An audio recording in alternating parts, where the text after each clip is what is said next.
ETF index mutual funds నేర్చుకుని stock మార్కెట్లో రాణించాలనుకుంటున్నారా? వెంటనే ఈ నెంబర్కి కాల్ చేయండి. నమస్తే అమ్మా. నమస్తే అమ్మా. అందరికీ కూడా ఉగాది శుభాకాంక్షలు. మీకు కూడా అమ్మా. సంవత్సరాది శుభాకాంక్షలు. ఎస్. సో తెలుగువారి సంవత్సరాది ఉగాది పంచాంగ శ్రవణం కోసం అయితే బీభత్సంగా వెయిట్ చేస్తూ ఉంటాం. అందులో ఈసారి మాత్రం కొన్ని రాసుల వారికి బాగుంది బాగాలేదని ఫుల్ హడావుడి టెన్షన్. ఈసారి అలాగే చెప్తారమ్మా, ఎప్పుడైనా అంతే. ఈసారే కదా, ఎప్పుడైనా ఒకళ్ళకి బాగుంటుంది, ఒకళ్ళకి బాగుండదు. ఏసీ వేస్తే ఆస్తమా రోగికి బాధగా అనిపిస్తుంది, దేని వాళ్ళకి బాగున్నట్టు అనిపిస్తుంది. అబ్బా, ఎంత సింపుల్ గా చెప్పేశారమ్మా అసలు. అంతే కదా అమ్మ. మరి మీరు ఎప్పుడైనా చెక్ చేసుకుంటారా? Do you believe in all that? వ్యయం ఎంతుంది, ఆదాయం ఎంతుంది సీక్రెట్ గా? లేదమ్మా, యు డోంట్. ఎందుకంటే డూ ద బెస్ట్. ఒకవేళ నాకు మంచి జరిగేది ఉందనుకో, I will lose my thrill.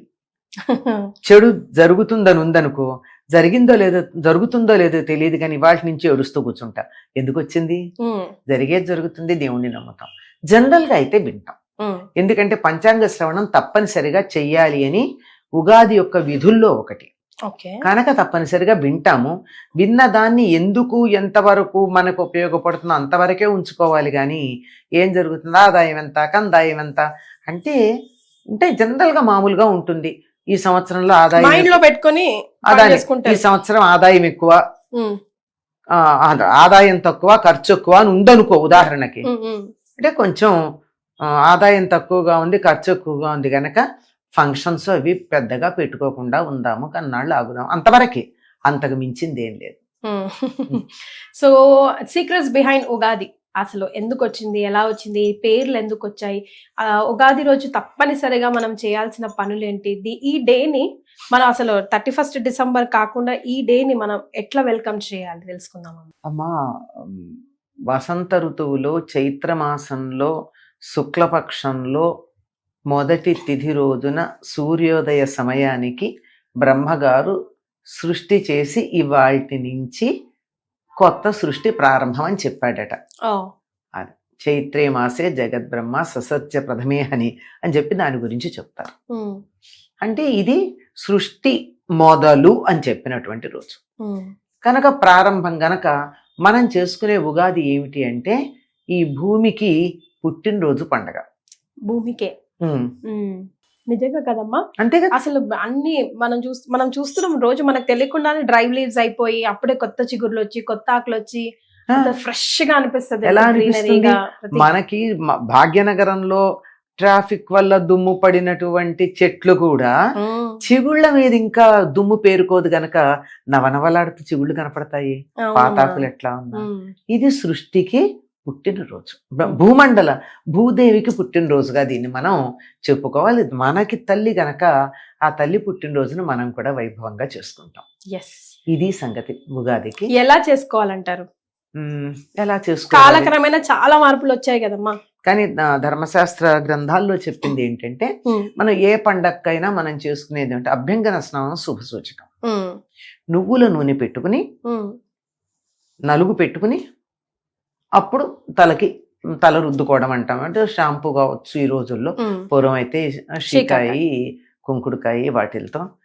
మరి పంజాబీలు దేంతో రుద్దుకుంటారో తెలుసా మీకు? పుల్ల పెరుగులో శనగపిండిలో పుల్ల పెరుగు వేసి దాన్ని తయారు చేసి దాన్ని తలకు పెట్టుకుని రుద్దుకుంటారు. అది వాళ్ళ జుట్టు నిగనిగలాడుతూ ఎక్కువ కాలం ఉండడానికి కలిగినటువంటి రహస్యం. పెరుగు ఓకే, శనగపిండి పెట్టుకోవచ్చు అమ్మ తలకి. శనగపిండి పెరుగు కలిపి దాంతో రుద్దుకుంటారు. చిన్నపిల్లలకి చేస్తాం కదమ్మా. చిన్నపిల్లలకి మనం కుంకుడుకాయలు షాంపూలు పెడతామా? వాళ్ళ తలకి తలంటేటప్పుడు ఒంటికి నూనె రాచి అంతా చేసి తలకి ఏం పెడతాం? సున్నిపిండే పెట్టి తల రుద్దుతాం. జుట్టు మెత్తగా ఎంత స్మూత్ గా పట్టులాగా ఉంటుంది. అదే కదా. అలాగేదో ఒకటి మీరు దేంతో చేసుకుంటారో దాన్ని అభ్యంగన స్నానం చేయడం ప్రధానమైంది. ఎందుకంటే మామూలుగా స్నానం చేసిన దానికన్నా నూనె రాచి నలుగు పెట్టుకుంటే అంతకు ముందు ఉన్నటువంటి మట్టి పోతుంది, తేడా తెలుస్తుంది కదా మనకి. ఫ్రెష్ గా అనిపిస్తుంది. అలాగా ఆ పాత సంవత్సరం తాలూకు వాసనలన్నీ వదిలేస్తాం అభ్యంగన స్నానంలో. వదిలేసిన తర్వాత కొత్త బట్టలు కట్టుకుంటారు. కొత్త బట్టలు కట్టుకుని దేవుడికి దండం పెట్టుకుని ఉగాది పచ్చడి తిని దేవాలయానికి వెళ్ళి వచ్చి పిండి వంటలతో భోంచేసి తర్వాత ఉమ్. ఆలయంలో గాని ఒక చోట 10 మంది చేరి గాని పంచాంగ శ్రవణం చేయాలి. అమ్మా. ఒకరు పంచాంగ పఠనం చేస్తారు, ఉమ్, మిగిలినటువంటి వాళ్ళు శ్రవణం చేస్తారు. ఉమ్, ఇవి ఇంతవరకు మనం అటు ఇటుగా చేస్తున్నాం. ఉమ్. కానీ వదిలేసింది ఒకటి ఉంది. ఏంటమ్మా? ఇంటి మీద ధ్వజారోహణం అని ఒకటి. ఓ, ధ్వజారోహణం అంటే ఇంటి మీద జెండా ఎగరేయడం. ప్రతి ప్రతి ఇంటికి ప్రతి ఇంటికి వేసుకోవాలి. అంటే ఈ రోజు. దేనికి? ఉమ్, జెండా దేనికి ఎగరేస్తాం? ఉమ్, విజయాన్ని సాధించినప్పుడు ఎగరేస్తాం. ఉమ్, మనకు కూడా ఉంది కదండి, దేశ నాయకులు అటువంటి వారు ఎవరైనా పోయినప్పుడు విషాదంగా ఉంటే ఏం చేస్తున్నాం? జెండాని దింపుతాం. ఉమ్, మనం ఉత్సాహంగా ఉంటే దేశానికి స్వాతంత్రం వచ్చింది అంటే ఏం చేస్తున్నాం?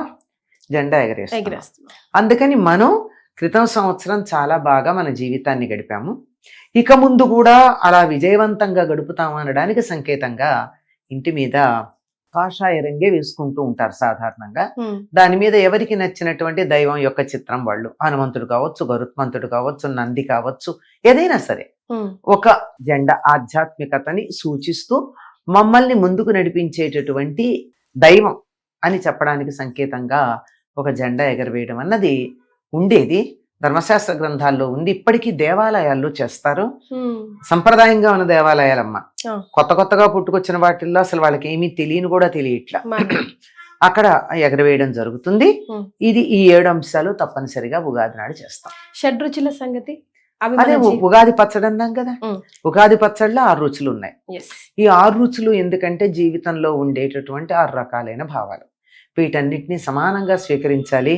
ఒక్క తీపే తింటూ కూర్చుంటే డయాబెటీస్ వస్తుంది నాన్న, కొంచెం చేదు కూడా తిను, అప్పుడు దానికి బ్యాలెన్స్ అవుతుంది. చేదు తిన్నాక తీపి యొక్క రుచి నీకు బాగా తెలుస్తుంది. అంతే కదమ్మా, ఒక రుచి లేకపోతే ఇంకో రుచికి ఇంకో అర్థమే రుచి లేదు తెలియదు మనకి. కొంచెం సేపు తీపి తిన్నాక ఏం చేస్తాం మనం? ఇంత అయినా మళ్ళీ ఏదైనా కారం కారం తింటాం. కారం తినందే మళ్ళీ మనకేం తోచదు, కనీసం మంచినీళ్ళు కూడా తాగబుద్ధి అవదు మరి కదా. ఎగ్జాక్ట్. కనుక అన్ని రుచులు కావాలి అని చెప్తూ ఈ అన్ని రుచులు శరీరానికి అవసరం. ఇది కానీ మనం ఇప్పుడు అలవాటు చేయకపోతే రేపు పొద్దునే కాకరకాయ కూర తినను అంటాడు. ఆరోగ్యం ఏమవ్వాలి? మరి ఇది చేదుగా ఉంది నా వల్ల కాదు, తీపే వేసి పెట్టమంటాడు. ఉమ్, లేదు పెరుగన్నంలో కూడా పంచదార వేయి అని అడుగుతారు పిల్లలు. ఉమ్, అలా గనక అయితే ఆరోగ్యానికి వాళ్ళ ఆరోగ్యం దెబ్బతింటుంది కదా. ఉమ్, అన్ని రుచులు అలవాటు చేస్తారు. ఉమ్, పైగా విశేషం ఏమిటంటే ఈ కొత్త సంవత్సరంలో ఇప్పుడే ఈ పదార్థాలన్నీ వాడకం మొదలు పెడతాం మనం. ఉమ్. ఇప్పటి- ముఖ్యంగా మామిడికాయలు అవి కదమ్మా, ఆ. చింతపండు, చింతకాయ ఫర్ దట్ మ్యాటర్ అన్ని కూడా. అసలు ఉగాదికి ముందు అసలు మామిడికాయ ముక్కలు కూడా ఎవరు చాలా ఇళ్లలో ముట్టుకోరు కూడా. వాడరమ్మా. ఉమ్, మనకు ఓ పద్ధతి ఏంటంటే మన ఇంట్లోనే మామిడి చెట్టు ఉండి కాయలు బాగా కాస్తే కూడా ఆ, వాటిని ఎక్కడో పక్కన పెట్టేస్తారే తప్ప వాళ్ళు తినరు. అవును. వాళ్ళు తినాలంటే ఉగాది అయ్యాకే అయ్యాకే. కొత్త చింతపండు, ఉమ్, కొత్త బెల్లం, ఉమ్, తర్వాత మామిడికాయలు, ఉమ్, ఇవి కొత్తగా ఇవాళే మొదలు పెడతారు. ఉమ్, ఇవి మిగిలినటువంటి ఈ 3 కాకుండా ఇంకో 3 రుచులు మనకు కావాలి. ఇవి 3 రుచులు అయినాయి. ఒకటి తీపి బెల్లం, తీపి. ఉమ్, తీపి బెల్లం, ఉప్పు, ఉమ్, మామూలు ఉప్పు కాకుండా సాధారణంగా సైంధవ లవణం వాడేవాళ్ళు, ఉమ్, కనీసం ఇప్పుడు సీ సాల్ట్ అన్నా వాడదాం. ఉమ్. అంతేగాని ఉమ్, ఉమ్. మళ్ళీ సైంధనంలోకి వచ్చేసామమ్మ మేము కూడా. అంతానే ఆర్గానిక్ వచ్చేసాం. వచ్చేసారు కదా. అది ఉప్పుకి సైంధవ లవణం, ఉమ్, పులుపుకి చింతపండు, ఉమ్, చేదుకి వేప పువ్వు, ఆ తర్వాత కారానికి మిరియాలు, ఉమ్. మిగిలింది ఏమిటి? వగరు. వగరు. వగరికి మామిడి పిందెలు. ఉమ్.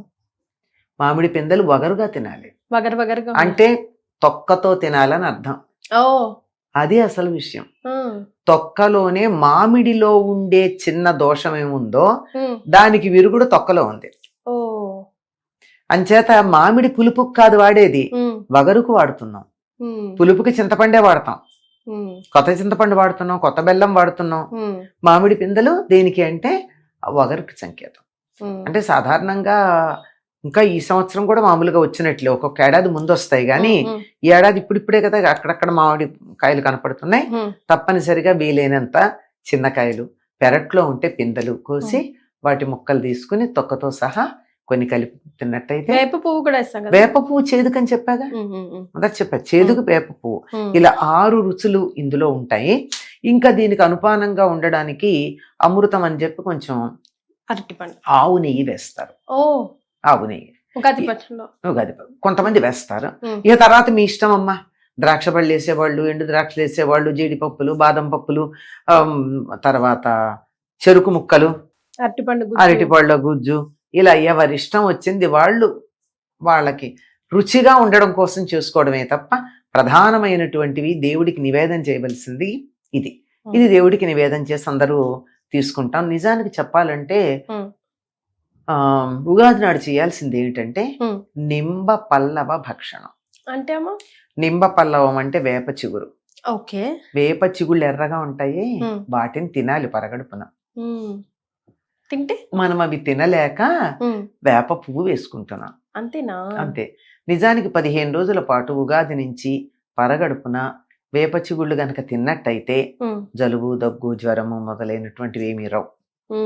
తర్వాత డయాబెటీస్ ఉన్న వాళ్ళు కూడా రోజు పొద్దున పూట వేప చిగుళ్ళు కొద్ది రోజుల పాటు తిన్నట్టయితే చాలా అదుపులోకి వస్తుంది. Very nice. ఇది తెలియదు మనకి, కానీ 15 days కంటిన్యూస్ గా చేసి చూస్తే మనకు తెలుస్తుంది కదమ్మా. ఓ సంవత్సరం ఎలా ఉంటుందో నెక్స్ట్ ఉగాదికి చెప్పేస్తాం. కరెక్ట్. సో అంటే అనుభవంతో చేసి మాకు ఉపయోగం పడింది అని చెప్పిన వాళ్ళు ఉన్నారు. తర్వాత అసలు అంత అవసరం కూడా ఉండేది కాదు పూర్వకాలం వాళ్ళకి. ఎందుకంటే రోజు వేప పూలతో పళ్ళు తోముకునేవారు. ఆ శరీరానికి ఏమాత్రం చేదు కావాలో అది వెళ్ళిపోతూ ఉండేది. వేప పూలతో పళ్ళు తోముకున్నంత కాలం లేదమ్మా. అమ్మ ఇప్పుడు క్రోధినామ సంవత్సరం వదిలేసి ఫైనల్ గా శ్రీ విశ్వవసు నామ సంవత్సరంలోకి వెళ్తున్నాం కదా. శ్రీ విశ్వవసు అంటే అర్థం ఏంటమ్మా? వసు అంటే సంపద, బంగారం. విశ్వానికంతా బంగారం ఇచ్చేటటువంటిది. విశ్వాసు ఒకనొక గంధర్వుడు, చక్కగా పాటలు పాడేటటువంటి వాడు. ఒక సంవత్సరానికి ఉన్న పేరు ఇది. వీళ్ళంతా నారదుడు కొడుకులు అంట కదమ్మా? అవునమ్మా. నారదుడికి నారదుడు అని చెప్పి ఒకసారి ఎప్పుడో ఈయన స్త్రీ వేషం సంసారంలో మునిగిపోయినప్పుడు ఆయనకు పుట్టినటువంటి కొడుకులని. అంతేకాకుండా ఇంకొక ఇతివృత్తం ఉంది. శ్రీకృష్ణుడికి 16,100 మంది రాజకుమార్తెలు భార్యలు అయ్యారు కదా, గోపికలు గారు రాజకుమార్తెలు. అందులో సాందీపని అనేటటువంటి ఒకానొక ఆవిడికి 60 మంది కుమారులు ఉన్నారని, ఆవిడ ఎప్పుడో కృష్ణుడిని చాలా ఆనందపరిస్తే నీకేమన్నా వరం కావాలంటే కోరుకోమంటే నా కొడుకుల పేర్లు సంవత్సరాలకి పెట్టమని అడిగిందని, ఆవిడ కొడుకులు వీళ్ళ పేర్లని ఒక కథ ఉంది. Okay, alright. సో కొత్త సంవత్సరానికి వెళ్తున్నాం కాబట్టి మా ప్రేక్షకులకి, మా అందరికి మీ ఆశీర్వచనం అందించండి. తప్పనిసరిగానమ్మా. క్రోధినామ సంవత్సరం పేరుకు తగ్గట్టుగానే ప్రపంచమంతా కూడా క్రోధంతో అట్టుడికిపోయింది. ఎవరికి ఎవరి మీద ఎందుకు కోపం వచ్చిందో తెలియనటువంటి పరిస్థితుల్లోనే ఉంది. అంతే కదా. నిజానికి క్రోధి అన్నప్పుడు కోపం తప్పదు.